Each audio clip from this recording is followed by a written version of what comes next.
Hoje nós vamos falar de um dos concursos de arquitetura mais esperados do ano de 2021 e um dos maiores concursos não só deste ano, mas como um dos últimos anos em número de vagas.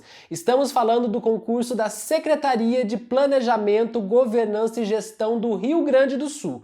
Se você vai fazer essa prova ou se ainda está em dúvida se faz ou não, vem comigo porque nós vamos analisar o edital dessa prova tão esperada.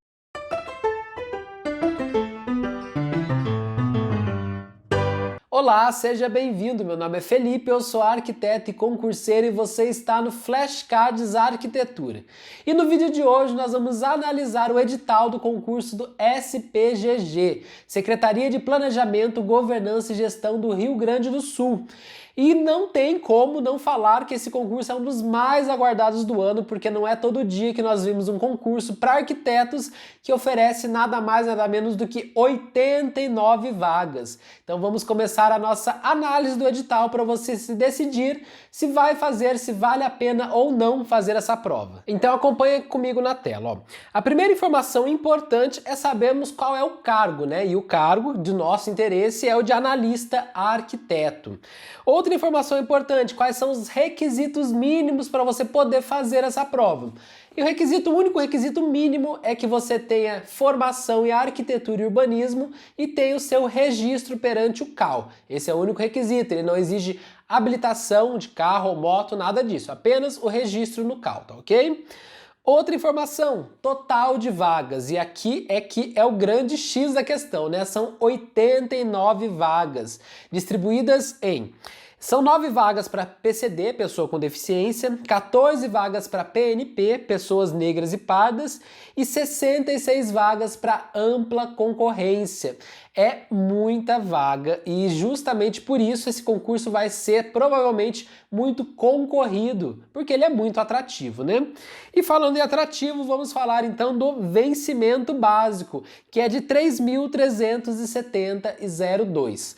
Mas Felipe, você colocou na thumb nesse vídeo que o salário era de até R$7.000, mais de R$7.000. Sim, calma que nós já vamos ver isso com calma. Aqui nós estamos falando do vencimento, que é de 3.370, tá ok? Mas além desse vencimento, nós temos também algumas gratificações para a gente chegar então a esse salário que beira aí os R$7.000, dependendo das suas gratificações, se você se encaixa ou não, nós já vamos falar disso na sequência. E para não esquecer aqui também nós temos 40 horas semanais, então a carga horária é de 40 horas semanais, o que daria aí uma média de 8 horas por dia, né, de segunda a sexta. Mas então vamos entender como que se dá essa composição, né, para o salário final desse concurso, para a gente chegar então nos R$7.000 que eu tinha falado lá na capa do vídeo. Ó. O padrão remuneratório será equivalente ao grau inicial do quadro dos analistas de projetos e de políticas públicas do estado do Rio Grande do Sul, pela Lei 8.186 e reorganizado pela Lei nº 14.224, acrescido de R$ 1.462,36, referente à gratificação de estímulo técnico. Então, aquele salário de 3.370 você acrescenta R$ 1.462,36. Além disso, nós temos o seguinte, ó, podendo ainda perceber as seguintes gratificações. Gratificação de incentivo à capacitação, GICAP. E o que é essa gratificação de incentivo à capacitação? Nada mais é quando a pessoa tem pós-graduação, stricto sensu ou lacto sensu. Vamos lá, ó. A pós-graduação lato sensu, que é de nível em qualquer especialização, é aquela pós-graduação mais simples, né? Você recebe R$ 475 aí a esse salário. Agora, se você tiver uma pós-graduação, mestrado ou doutorado, então você vai ter uma gratificação de R$ 790. Além disso, na linha B, lá nós temos outras gratificações conforme o local de exercício e atividade. Mas, Felipe, a conta ainda não está batendo. Como que você chegou nesses R$7.000? Calma que eu já vou te explicar. Existe uma lei lá no Rio Grande do Sul, uma lei estadual, que é a Lei 14.512 de 2014, que fala da gratificação de incentivo às atividades sociais, administrativas e econômicas. E essa gratificação tem um valor de R$ 2.022,01. E todo servidor público que começa, a trabalhar no órgão público, o servidor público estadual, ele tem direito a essa gratificação, segundo essa Lei 14.512. Portanto, além de todas aquelas gratificações que nós falamos, nós ainda temos essa gratificação de mais de R$ 2.000, que compõe então o salário de R$ 7.000, que está sendo ofertado, pelo SPGG. Falei da parte boa e agora vamos falar da parte burocrática, que também é muito importante. Qual é a banca que vai organizar o concurso? É a banca Fundatec. Essa não é uma banca que está lá entre as 4 melhores no nível FCC, CESP, VUNESP, Sesgran Rio, mas é uma banca reconhecida no mercado, então não é uma banca pequena, tá ok? Então é uma banca confiável. E o que é legal também é que você consegue encontrar provas de concursos anteriores para você ver o estilo da banca. Porque quando é uma banca muito pequena, dificilmente você consegue encontrar provas de arquitetura para você conseguir treinar o estilo da banca, Com a Fundatec, eu acredito que você não terá problemas. Falando em problema, vamos falar então qual que é o valor da inscrição, que aí eu acho que já é a primeira seleção desse concurso, Esse concurso ele tem 3 etapas, na minha opinião. A primeira é a inscrição, porque o valor da inscrição é bem salgado, é de R$ 211,22. É um valor considerável, principalmente se você não mora em Porto Alegre, que você vai ter que se deslocar muitas vezes de outro estado para fazer essa prova. Então você vai ter um gasto considerável. Por isso a importância de analisar se realmente vale a pena ou não. Existem alguns concursos que você deve usar para você treinar. Treinar se você está bem na prova, se você está com conhecimento adequado para qualquer prova de arquitetura, mas essa não é uma prova que você vai treinar gastando R$ 200, tá? É uma prova que se você for fazer, tenha em mente que você vai fazer para realmente brigar pelas vagas. Então pense muito bem antes de fazer a sua inscrição. Outra coisa, esse concurso terá validade de 2 anos a partir da sua homologação, que pode ser prorrogado por mais 2 anos, por igual período. Então fique atento, porque existem concursos que têm validade de 1 ano, prorrogável por mais 1, mas esse tem validade de 2 anos, prorrogável por mais 2, o que significa que você, depois de aprovado, você pode ser chamado, pode ser nomeado neste prazo do concurso, que é de 2 anos a princípio, mas pode virar então 4 anos, tá? Mais uma informação importante. A prova do concurso do SPGG será composta de uma prova objetiva com 60 questões e também de uma redação.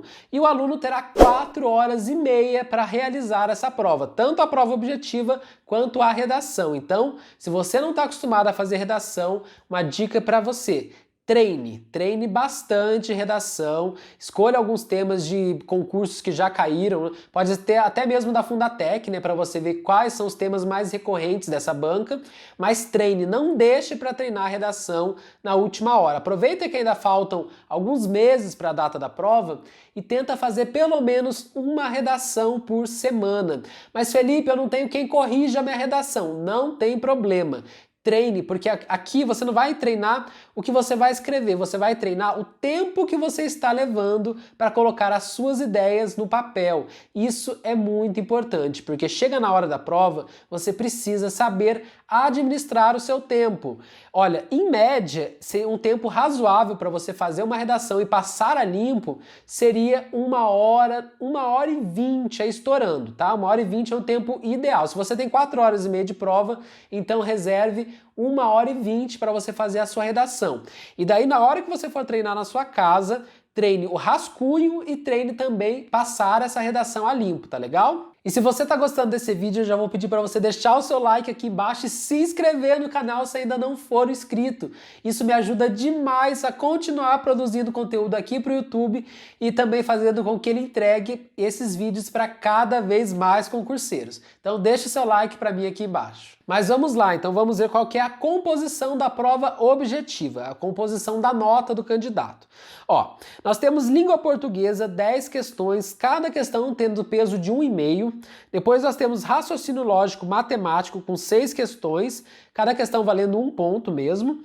Temos a legislação, que são 14 questões, cada uma delas valendo 1,5 ponto. E além disso nós temos os conhecimentos específicos. São 30 questões de conhecimentos específicos, valendo 2 pontos cada um. E aqui nós temos algumas cláusulas de barreira que o candidato deve atender, senão será eliminado do candidato. O que é uma cláusula de barreira? São requisitos mínimos que o candidato deve atender para conseguir seguir adiante no concurso. Ó. Então, por exemplo, na prova de língua portuguesa, das 10 questões, você precisa acertar pelo menos 5, metade. A mesma coisa para legislação e conhecimentos específicos, você precisa fazer pelo menos 50% de acerto nessas questões.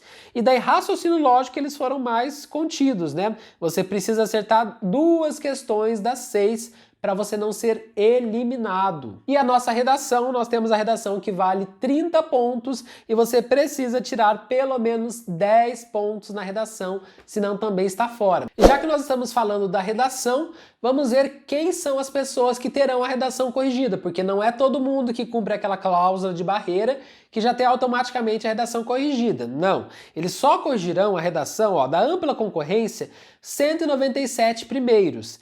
PCD, 27 primeiros e do PNP, 43 primeiros. Ou seja, no total serão 267 habilitados a princípio. Por que eu estou dizendo a princípio? Porque podem ser muito mais, porque os empates na última colocação também terão a sua redação corrigida, portanto, habilitados no concurso. Desde que, é claro, né, tirem pelo menos ali 10 pontos na prova da redação. Outra coisa muito importante, que eu acho que é um fator essencial para você decidir se vai fazer ou não a prova, são as lotações, onde você poderá trabalhar depois, se aprovado no concurso, né?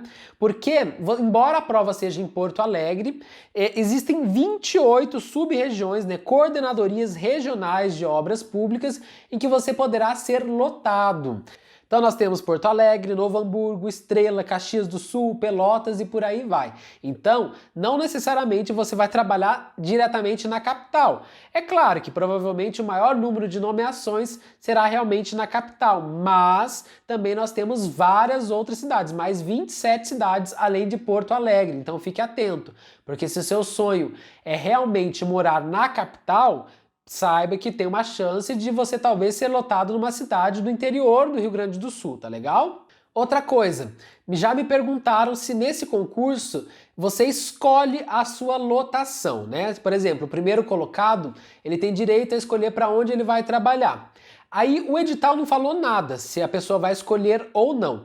O que acontece é o seguinte, tem concursos que deixam o candidato escolher, né? Conforme a classificação, o primeiro colocado, ele vai escolher a sua lotação. Mas tem concursos que não, tem concursos que já nomeia o candidato para tal cidade e é para lá que ele vai e não tem choro nem vela, tá? Então, a princípio, pelo menos, o edital não fala se você pode escolher ou não a sua região de trabalho. E vamos falar agora do conteúdo programático, né? Quais são os pontos que você deve dar mais atenção aí no edital, ó. Vamos começar por língua portuguesa, né? Que é sempre fundamental e cai em todos os concursos, né? Seja de arquitetura ou seja de tribunais, qualquer área.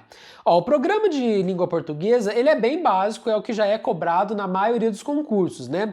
Leitura e compreensão de textos, figura de linguagem, recurso de argumentação, significado das palavras, relação entre fonemas e grafias, regência nominal e verbal, concordância nominal e verbal, são assuntos que já caem em quase todos os concursos, né? Se eu tivesse que te dar algumas dicas de língua portuguesa, o que você deve priorizar no seu estudo de língua portuguesa seria pontuação, concordância verbal, regência verbal e principalmente conectivos, decore os benditos conectivos. Conectivo de explicação, de causa, de efeito, de adição, decore isso porque isso despenca em prova, as bancas adoram. Vamos falar agora de raciocínio lógico matemático. Ó. E o programa de raciocínio lógico matemático é comum a quase todos os concursos, né? Temos aqui proposições e conectivos, nós temos estrutura lógica de relações arbitrárias, problemas lógicos, Temos equivalência lógica, que as bancas adoram, né? A tal da equivalência, da negação. Isso daí é muito comum a qualquer concurso também, sem nenhuma novidade. E vamos agora para a parte de conhecimentos sobre legislação, que é a parte mais abrangente do edital, ao contrário do que normalmente acontece, né? Que normalmente são os conhecimentos específicos que são mais extensos, mas aqui não. A legislação, embora não valha tanto quanto os conhecimentos específicos, elas têm uma extensão muito grande. E eu acredito que é isso daqui que vai fazer a diferença na classificação na lista dos aprovados. Porque essas leis, a maioria delas, quase ninguém leu, nunca teve contato. Os conhecimentos específicos, quem já está estudando há um tempo, todo mundo vai ter uma nota meio que parecida, né? Mas aqui nos conhecimentos sobre legislação, né? Isso daqui vai contar muito. Nós temos aqui Constituição Federal, nós temos princípios fundamentais, nós temos um pouco de direito administrativo também, temos o regime jurídico único dos servidores públicos civis no estado do Rio Grande do Sul. Isso aqui vai fazer bastante diferença, então dê muita atenção, não ignore. E falando em conhecimentos específicos, vamos a eles, vamos ver o que a Fundatec nos reserva, né? Ó, acessibilidade a edificações, espaços e equipamentos urbanos, aqui nós estamos falando de NBR 9050, né? Conforto ambiental das edificações, custo da edificação, conforto ambiental das edificações, condições acústicas, térmicas e luminosas, desempenho de edificações, estamos falando da NBR 15.575, desenho assistido por computador em AutoCAD, então aqui treine as questões relacionadas a AutoCAD, desenho urbano, elaboração de projetos de arquitetura, estudo de imobiliário, ética e atribuição profissional do arquiteto urbanista. Aqui nós estamos falando basicamente de duas resoluções. Resolução número 21 do CAL, que fala das atribuições do arquiteto, e também estamos falando da resolução número 52, que fala do Código de Ética e Disciplina do CAL, né? Execução e fiscalização de obras públicas, gerenciamento e qualidade da construção, instalações elétricas prediais, então vale a pena consultar a NBR de instalações elétricas, né? Instalações hidráulicas e sanitárias, licitações e contratos públicos, fique muito atento à nova lei de licitações, tá? Vale a pena dar uma estudada na 8666? Vale, mas a nova lei de licitações provavelmente já deve ser cobrada nesse concurso. Materiais e técnicas construtivas, prevenção contra incêndio, NBR 9077, representação gráfica, que nós temos várias de representações gráficas, né? A mais famosa, a atualização recente da 6492, e sistemas estruturais e topografia. O edital de conhecimentos específicos até que não é tão pesado, ele foi bem simples, na verdade. Eles pegaram só as principais legislações mesmo, alguns materiais teóricos que você vai ter um pouco mais de dificuldade, porque vai ter que procurar então livros, vai ter que procurar referências na internet, né? Porque você não tem uma NBR, não tem uma legislação específica para tratar desse assunto, mas tudo que quem está estudando há um pouco mais de tempo domina já a topografia, já é mais comum para os candidatos. Então não tem muitos segredos, conhecimentos específicos. Então quais são as minhas considerações sobre esse concurso? Primeiro que é uma excelente oportunidade, né? São 89 vagas. Dificilmente nós teremos um outro concurso para arquitetos nesses próximos anos com tantas vagas assim, né? Então vale bastante a pena. O salário é atrativo? É atrativo. Tá fora do piso? Tá fora do piso, né? Porque o piso recomendável pelo CAL, né, para 40 horas semanais, estaria um pouco acima disso. Porém, é um salário atrativo, lembrando que por ser um órgão estadual, ele não é obrigado a seguir aquela recomendação, a Lei 4.950, né, que fala sobre a remuneração do profissional de arquitetura e urbanismo. Eles não são obrigados. É uma recomendação, mas não são obrigados. Por isso, eles se dão ao luxo de pagar abaixo do piso. Mas mesmo assim, é um salário atrativo, sim. Se você tem condições de pagar a inscrição, porque é uma inscrição cara, vamos falar a verdade, você deveria sim fazer esse concurso, principalmente se você já está estudando um pouco mais de tempo. Se você está começando agora e quer fazer essa prova só como teste, se você tiver esse dinheiro disponível, vale a pena, eu acho que sempre vale a pena. Nada simula o dia da prova, o nervosismo, né? A empolgação, o tempo de prova, nada consegue simular isso, então vale a pena fazer sim. Agora, se você está começando a estudar, não tem muita bagagem, talvez não seja tão interessante assim. Eu não vou fazer porque eu estou estudando para outras provas, para outras áreas, na verdade, que não tem muito a ver com o conteúdo desse edital, então eu achei que não dava para mesclar, por isso resolvi não fazer, mas mesmo assim é uma excelente oportunidade, gente. Bom, pessoal, esse foi o vídeo de hoje, espero que vocês tenham gostado. Deixe aqui nos comentários sugestões de próximos vídeos e até o próximo vídeo.